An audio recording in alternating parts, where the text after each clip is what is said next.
Pemirsa, terima kasih Anda masih bersama kami. Anda masih menyaksikan hari ini Newsline edisi spesial debat Pilpres 2024. Kalau tadi masih ada yang belum datang, Eva, sekarang kita sudah lengkap. Nah, saya mau sapa pemirsa karena di sini sudah hadir bersama kami ada jubir TKN Billy Mambrasar. Mas Billy, selamat siang, sehat? Selamat siang, puji Tuhan sehat, alhamdulillah. Oke, sehat. Satu lagi kita akan sapa juga ada Mas Hotasi Nababan, Wakil Sekretaris Eksekutif TPN Ganjar Mahfud. Mas Hotasi, selamat siang, sehat? Selamat siang. Salam sehat. Salam sehat. Semuanya sehat, sepertinya juga sudah siap. Apakah cawapresnya juga sudah siap? Tadi Pak nomor 1 sudah siap ya, Gus Imin menyatakan, disampaikan oleh Mas Zulfikar sudah siap. Bagaimana dengan nomor 2 Gibran Raka Buming Raka sudah siap? Nomor 2 Mas Gibrannya 100% siap. Tim di belakang dia juga 100% siap. Persiapannya seperti apa?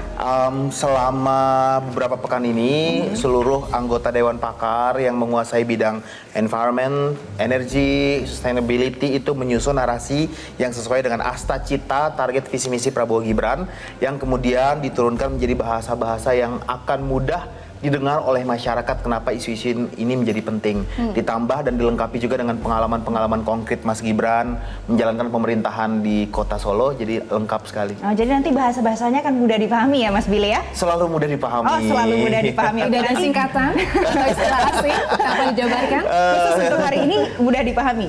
Mudah dipahami selalu. Oke, coba kita tanya lagi. Kalau Mas Hotasi, untuk pasangan nomor 3 berarti malam ini akan ada Mahfud MD yang akan nanti adu gagasan bersama cawapres lainnya. Bagaimana kesiapannya Mas Hotasi? Tentu topik yang akan dibahas malam ini adalah hal yang sudah cukup lama bagi Pak Mahfud menggeluti dalam perjalanan karirnya baik di DPR, di Mahkamah Konstitusi, dan di pemerintahan. Jadi dia akan memberi keyakinan bagi rakyat Indonesia bahwa Ganjar Mahfud akan mengawal agenda-agenda yang dibutuhkan rakyat Indonesia. Kalau persiapannya sampai hari ini yang dilakukan oleh Pak Mahfud apa saja?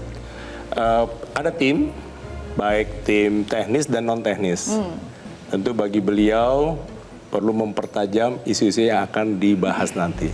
Tentu sangat siap dan kita tunggu nanti malam ini. Kita tunggu bersama, jadi 1, 2, 3, Gus Imin, Gibran Raka Buming Raka dan juga Mahfud MD sudah siap. Betul. Nah, terkait dengan isu-isu ini dari agraria sampai energi, nah apa yang paling dinantikan oleh publik, Prof. Relly, untuk isu yang nanti akan dibahas di debat ini?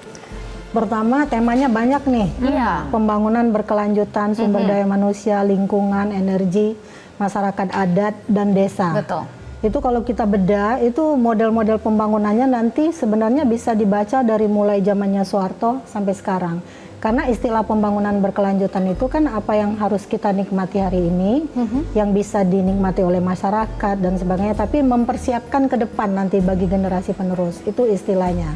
Nah, karena itu kalau ditanya kepada mereka nantinya seandainya, mereka kan didukung oleh tim yang hebat-hebat nih, gitu ya. Itu kita bisa memastikan mereka akan mudah melahap semua tema itu kalau mereka siap. Tapi kalau tidak siap, tidak mudah. Termasuk siap soal singkatan gitu. Seandainya muncul singkatan nanti dari timnya Mas Billy gitu kan, ini aja nanti kita serangnya gitu. Nah, ketidaksiapan atau kesiapan itu juga terkait pada gaya komunikasinya. Jadi dalam komunikasi politik itu gaya komunikasi, model komunikasi, pola komunikasi itu sesuatu yang berbeda. Nah, saya pernah ngomong juga di Metro TV ya, karena gaya misalnya nih. Gaya komunikasi itu kita kan bersyukur nih, tiap pemimpin di negeri kita ini punya gaya komunikasi yang berbeda-beda. Betul. Dari mulai Pak Harto, kemudian Habibie, Gus Dur, Bu Mega, Pak SBY, Pak Jokowi, dan terakhir untung hafal nih nama presiden takut lupa gitu ya. Nah, kalau pola komunikasi itu sesuatu yang biasa dilakukannya secara berulang-ulang. Kalau ngomongnya nyerang terus, maka menjadi pola bagi dia. Kalau gayanya bertahan, itu juga menjadi pola bagi dia. Tapi kalau model komunikasi, itu adalah sesuatu yang bisa dia tiru. Misalnya karena inspirasinya Bung Karno, gaya orasinya kayak Bung Karno, itu namanya model. Jadi ini nanti akan ditunjukkan mana yang lebih menonjol temanya. Saya kira harus ditonjolkan semuanya. Semua harus ditonjolkan. Semuanya harus ditonjolkan. Misalnya masyarakat adat aja dan pembangunan desa misalnya. Saya melihat ini dari mulai yang dari bawah ya, jangan pembangunan berkelanjutan dulu ya. Kalau dari bawah itu dibilang infrastruktur udah sangat maju di zaman Pak Jokowi. Tapi kita setiap hari menyaksikan juga di televisi ada orang yang harus menyeberang untuk pergi sekolah harus bergelayutan di jembatan yang ternyata sangat tidak layak, bahkan bisa mengakibatkan kematian. Ya? Nah, itu mungkin perlu juga ya. Itu kenapa? Apakah regulasinya perlu pembangunan yang besar-besar dulu, yang kecil-kecil nanti saja? Seharusnya itu juga menjadi senjata bagi yang sekarang. Ini harus dibahas nanti malam ya berarti ya Bu Lely ya. Tapi ini ngomong-ngomong, kan tadi kalau kata Bu Lely kita harus membahas yang ada di masa depan ya Eva ya, berguna untuk kita. Kemudian tapi di sisi lain juga ada miris, ini mau prioritaskan yang mana sih? Karena di daerah-daerah ternyata ada beberapa yang ternyata kondisinya masih tidak seindah di Jakarta misalnya begitu. Kalau gitu saya mau pilih topiknya adalah Ibu Kota Nusantara yang pertama kita bahas Eva. Saya tanya dulu ke Pak Mas Nirwono. Mas Nirwono, pada saat kita mau bicara Ibu Kota Nusantara, bagaimana masyarakat harus memahami untuk memahami secara keseluruhan kepentingan atau prioritas Ibu Kota Nusantara itu bagaimana sih Mas Nirwono? Nah, ini isu yang paling salah satu pasti akan menonjol ya, karena IKN ini apa yang disebutkan dengan pembangunan berkelanjutan, isu soal pangan, masyarakat adat, konflik agraria itu ada di situ semua. Semua ada di situ. Ada di situ. Jadi dari satu poin saja semua itu akan terkait. Misalnya ya soal pembangunan IKN-nya dengan konsep forest city. Ini kan maksudnya terkaitnya dengan bagaimana sumber daya alam dan lingkungan. Terus kita tahu masalah konflik agraria terkait dengan apa? Masyarakat adat di situ gitu ya. Terus kemudian kita nanti bicara bagaimana energinya, pangannya. Nah, dari satu poin saja ini pasti akan menjadi titik dalam tanda petik ya, menjadi diskusi yang panjang karena semua masuk ada di situ gitu kan. Termasuk nanti bagaimana soal pengembangan apakah IKN tadi menjadi sebuah contoh kota yang konkret berkelanjutan atau tidak gitu kan.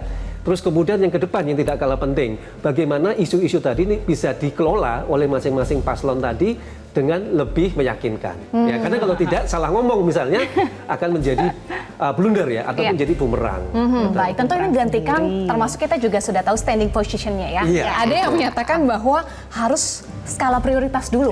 Nah, ini nomor satu. Bagaimana menjelaskan soal skala prioritas dalam IKN? Saya pikir sudah sangat jelas, Indonesia itu adalah sebuah bangsa yang masih terus melakukan proses pembangunan dan transformasi sosial ekonomi. Ada begitu banyak masalah urgent yang harus diprioritaskan untuk diselesaikan, dan penyelesaian masalah ini membutuhkan kapasitas fiskal.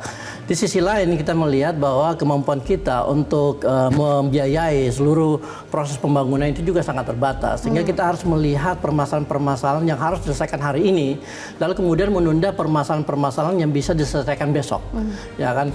Nah, apa yang terjadi saat ini bisa kita cermati terjadi di berbagai sektor, misalnya masalah kemiskinan, masalah ketimpangan, masalah kerusakan lingkungan, masalah infrastruktur yang belum merata, masalah urban yang belum memberikan kenyamanan hidup, dan semua masalah ini itu membutuhkan perhatian dan sumber daya yang besar dari pemerintah. Membangun IKN adalah sebuah upaya untuk mendistraksi kita dari the real problem, dari masalah nyata yang harus kita selesaikan hari ini gitu. Dan karena itu Paslon Amin itu akan mengambil keputusan untuk menunda apa yang bisa ditunda dan apa yang tidak terlalu urgent. Dan IKN itu adalah salah satu daftar di mana proyek ini bisa kita tunda nanti, sementara sumber daya yang dialokasikan untuk IKN bisa kita pakai untuk menyelesaikan masalah-masalah yang jauh lebih penting dan lebih genting untuk diselesaikan. Baik. Oke, kompak ya kita ya. Oke, ini menarik sekali. Karena saya akan tanyakan ke Mas Billy. Mas Billy, Anda setuju dengan pendapat Mas Zulfikar karena pembangunan IKN adalah sesuatu yang bisa mendistraksi kita dari apa yang jauh lebih penting? Sebenarnya seluruh argumen sudah kita jawab dengan cukup elegan. Distraksi tidak. Masalah prioritisasi karena kekurangan anggaran dan tidak ada investor, kata Pak Caimin dan Pak Mahfud pada debat cawapres terakhir juga sudah kita jawab tidak gitu. Distraksi bukan. Kenapa? Karena ibu kota negara ini dibangun untuk menjadi satu simbol politik dari pemerataan pembangunan. Letak kota yang tadinya Java sentrik digeser lebih ke tengah dengan konsep tadi forest city, kemudian integrasi logistik dan hub yang kemarin baru di groundbreaking oleh Presiden. Ongkos pengiriman barang yang tadinya dari Jawa ke Papua, Papua ke Jawa yang kejauhan itu di bypass dengan letak geografisnya agak ke tengah. dan juga secara geopolitik terkonek dengan negara-negara lain. Jadi bukan distraksi, tetapi simbolisasi pemerataan pembangunan yang dilakukan dengan konkret. Tadi argumen terkait anggaran juga sudah sempat saya jawab di Metro TV bahwa di tahun 2023 saja ada 41,4 triliun investment yang berhasil didatangkan oleh Presiden Jokowi oleh beberapa grup besar. Dan itu hanya terjadi pada 2 kuartal terakhir 2023. Belum ditambah lagi upcoming investment dalam bentuk letter of intent atau dalam bentuk yang lain-lain. Nah, soal letter of intent juga sempat dipertanyakan oleh Pak Mahfud ya sebelumnya, soal letter of intent investasi asing kok belum masuk. Nah, ini bagaimana nomor 3 melihat tentang pembiayaan dari IKN yang menjadi sorotan juga pada debat sebelumnya? Ya, yang pertama, IKN ini adalah keputusan undang-undang. Sudah dituangkan dalam undang-undang, dan kebetulan partai-partai pengusung dari 01 menyetujui. Ada. Jadi ini adalah suatu hal di mana visi bersama untuk dilakukan. Nah, bagaimana melakukannya dengan lebih baik, dengan lebih prudent, lebih bijak. Yang pertama adalah ibu kota ini kan untuk masa depan, suatu bentuk kota yang green, yang diinginkan anak muda. Dan kota ini harus punya ekosistem usaha bisnis dan harus ada pendukung sektor yang perlu direncanain satu-satu. Jadi tidak bisa semalam, tidak bisa harus cepat. Oh, pokoknya nanti tahun sekian harus ada kantor di sana. Itu kita harus realistis, tidak. Nah, mengenai investasi, pertanyaannya kenapa sampai sekarang investasi luar belum ada? Kalau LOI sih selalu di mana-mana kita tahu investasi LOI selalu ada. Berarti ada hal-hal yang masih belum visible. Apa itu yang tidak visible? Kembali lagi tadi, ekosistem usahanya dari mana? Kalau pihak investasi asing masuk membangun misalnya data center, revenue dari mana? Oke, kantor pemerintah berapa besar? Ya kan? Siapa dulu kantor pemerintah mau ke sana? Jadi banyak hal-hal yang perlu diperbaiki. Dan Ganjar Mahfud kalau meneruskan itu akan lebih wise, lebih governance, yang paling penting governance, dan lebih bertahap. Coba. Jadi bukan speed yang utama, tetapi bertahap dan harus bermanfaat bagi masyarakat. Kepentingan publik ya. Kalau masyarakat sekitar tidak terlibat, itu ekosistem tidak. Selama ini tidak dilibatkan ya masyarakat menurut Anda? Ya, kita bisa lihat ada keterlibatan, tapi kan relatif kecil subkontraktor. Berarti ada sebenarnya keterlibatan, bukan Coba tidak ada. kita tanya Eva langsung kepada pengamat. Ada tapi cukup atau tidak? Nah, Mas Nirwono yang bisa jawab. Apakah cukup atau tidak ada keterlibatan dari masyarakat? Kalau dari pengamatan Anda? Ya, selama yang kita ikuti terakhir ya, sebenarnya proses pelibatan masyarakat secara umum ada pada tahap-tahap tertentu ya. Artinya belum bisa dikatakan apakah itu secara keseluruhan ya. Sebatas konstruksi saja. Yang perlu dibicarakan gini, satu, masyarakat dalam tanda petik ini masyarakat di sekitar IKN itu berbeda dengan masyarakat secara keseluruhan. Satu, yang harus dilihat dari situ dulu. Jadi kita harus berani melihat secara umum keterlibatan masyarakat dari tingkat masyarakat yang akan terdampak langsung. Kedua, secara umum juga tentu nanti teman-teman dari tempatnya tim Paslon 2 bisa menjelaskan keterlibatan masyarakat Kalimantan secara keseluruhan ya. Karena kita bicara IKN kan tidak hanya untuk di satu titik. Tentu pada akhirnya lagi nanti secara umum dampak dari IKN tadi itu kan melibatkan di luar Kalimantan, gitu kan. Nah ini juga yang menjadi catatan kami ya dalam memantau pertiap penahapan. Terakhir misalnya dalam pembahasan revisi Undang-Undang IKN yang terbaru, ya, di mana di situ harus ada catatan-catatan banyak sebenarnya yang patut nanti ditindaklanjuti. Nah, sikap dari paslon 1, 2, dan 3 ini akan sangat menentukan sekali sebenarnya ya kalau kita boleh bicara gitu ya. Pasca Februari nanti ya, pasca Februari begitu sudah ada ketetapan siapapun yang menang, maka bisa dipastikan kita akan bisa membaca IKN tadi akan lanjut atau tidak. Gitu. Satu putaran. Kalau ya, Walaupun kalau 2 putaran juga 02 kemungkinan menang besar ya. Nanti kita bahas lebih lanjut, tapi menarik. Keduanya tidak muncul argumen yang kuat bahwa tidak ada investasi. Bisa saya komentarin nggak soal masalah pembiayaan ada 41,4 triliun investment dalam groundbreaking yang dilakukan pada Coba, Mas Zulfikar. Dari dalam negeri ya. Sebentar. Tapi itu kan menjawab investasi asing. Sebentar, oke. Jadi ada yang sudah masuk, tadi ada LOI juga, sekarang Mas Zulfikar, silakan jawab. Total pembiayaan IKN itu berapa? 469 triliun. triliun. Total luas ikan itu seberapa? Jakarta, Bogor, Depok, Tangerang. Ya. 466 triliun itu 20% diambil dari APBN sebesar 90 triliun yang rencananya dipakai untuk membangun namanya kawasan inti pusat pemerintahan. Kawasan inti pusat pemerintahan luasnya itu sama seperti Jakarta dan Kuningan, ya kan? Nah, sekarang pemerintah sudah mengalokasikan sampai tahun ini 72 triliun untuk membangun kawasan inti pusat pemerintahan. Tapi sebenarnya kalau kita lihat kawasan yang dibangun itu luasnya seperti Monas. Jadi untuk membangun, menyelesaikan kawasan inti aja itu membutuhkan biaya berkali-kali lipat.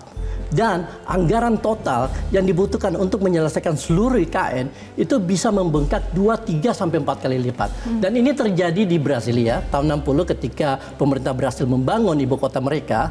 Kalau pakai uang sekarang biayanya itu 1.400 triliun rupiah. Sekarang Mesir itu membangun ibu kota baru. Tadinya itu biayanya cuma 40 miliar US dollar, lebih besar dari IKN. Sekarang tembus 58 miliar US dollar. Kemungkinan akan tembus sampai 80. Ya kan, dan kemudian ini membebani seluruh masyarakat di Mesir. Nah, ini akan terjadi di Indonesia. Karena kita tidak punya kapasitas fiskal. Apa yang dikatakan tadi sebagai investor, itu sebagian besar adalah investor asing, sebagian besar adalah investor lokal yang dimobilisasi dari pemerintah pusat. Sementara sampai saat ini tidak ada satupun investor asing yang tertarik untuk masuk ke IKN. Kenapa? Karena memang barangnya itu tidak menarik. Ya kan? Ya, saya kasih contoh. Yang namanya komposisi kan pasti akan selalu menunjukkan kontradiksi dari apa yang dilakukan. Membangun rumah itu kan butuh dari fondasi, ada satu proyek, dinding, tiang, ada sampai satu atap. proyek urban. Bisa prosesnya sedang berjalan dan dikatakan ada satu proyek urban. Mas Billy sebentar. Ada satu proyek urban di Malaysia. Kita kasih lihat contohnya. Ada satu proyek urban di Malaysia. Benar. Ada satu proyek. Saya kasih contoh. Sebuah proyek urban yang jauh lebih menarik dari IKN, yang lokasinya cuma 20 menit dari Singapura, namanya itu Forest City Johor. Konsep itu mirip banget sama IKN. Oke, itu ya. Itu biaya. Itu itu Putrajaya. Bukan kita bicara tentang konsep urban. Putrajaya. Lokasinya aja di Selat Malaka. Itu jauh lebih strategis. Lalu kemudian Anda membangun sebuah kota di tengah hutan, ya kan, yang jauh dari mana-mana gitu. Nah, di Johor aja proyek ini mangkrak. Biayanya itu 100 miliar US dollar, 3 kali lipat IKN. Oke. Ya, kan? Sekarang Mas Billy silakan tanggapi sedikit saja. Contoh-contoh tidak sedikit Ayo, banget silakan. waktunya. Iya. Jadi yang disampaikan beliau tadi contoh-contoh ibu kota yang tidak sukses, tapi banyak ibu kota negara yang cukup sukses. Beri contoh. Minneapolis, Canberra. Saya studi di sana, master di Canberra, dan itu adalah ibu kota yang sangat tertata dengan baik, cukup bagus. Yang dia sampaikan Brasilia memang ada juga contoh gagal, dan tentunya Badan Otorita Ibu Kota Negara belajar dari success story dan belajar dari contoh-contoh yang gagal. Ya. Kemudian disampaikan investment baru dalam negeri memang bertahap. Ketika investment dalam negeri kita lakukan dengan baik dan menunjukkan hasil yang baik, maka akan menarik bagi investor luar negeri juga untuk datang dan bertahap. Kemudian tadi disampaikan ya kawasan inti pemerintahan cuma sekecil itu. Memang begitu konsepnya. Ibu kota negara akan lebih banyak. Makanya tadi disebutkan forest smart concept, smart forest concept, karena memang kita akan membiarkan daerah bukaan hijau untuk menunjukkan komitmen Indonesia terhadap keberlanjutan dan teknologi lingkungan. Itu pandangan soal IKN. Apakah soal IKN ini akan mempengaruhi pemilih terkait dengan standing position dari masing-masing paslon? Nanti kita akan bahas lagi usai jeda. Pemirsa, tetaplah bersama kami di Newsline edisi spesial debat. Jelajahi cara baru mendapatkan informasi. Download Metro TV Extend sekarang.